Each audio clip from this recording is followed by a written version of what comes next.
SPB அண்ணான்றது எங்களுக்கு செல்ல பேர் ஒவ்வொரு வீட்லேயும். எங்கள் அப்பா, நான், என் பையன், இன்னும் போகிற பல சந்ததிகளுக்கு ரசிக்கக்கூடிய குரல். தன் இளமையை சற்றும் இழக்காத குரல். மிகப்பெரிய கலைஞன்.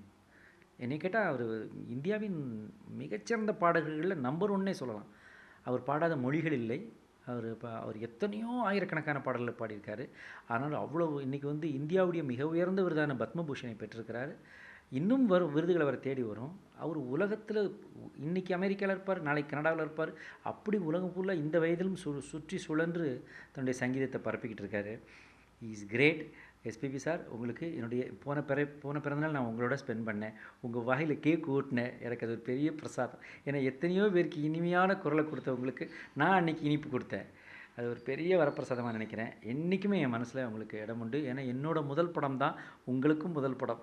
மனதில் உறுதி வேண்டத்தில் நீங்களும் ஒரு டாக்டராக நடிச்சிங்க. அப்பையிலேருந்தே நம்ம ஃப்ரெண்ட்ஷிப் நல்லா இருக்குது. நீங்கள் வெகு காலம் நல்ல உடல்நலத்தோட, நல்ல மனநலத்தோட, சந்தோஷமாக நிறைய எங்களுக்கு இசை செல்வத்தை வாரி வழங்கணும்னு கேட்டுக்கிறேன். உங்களுக்கு என்னுடைய பிறந்தநாள் வாழ்த்துக்கள்.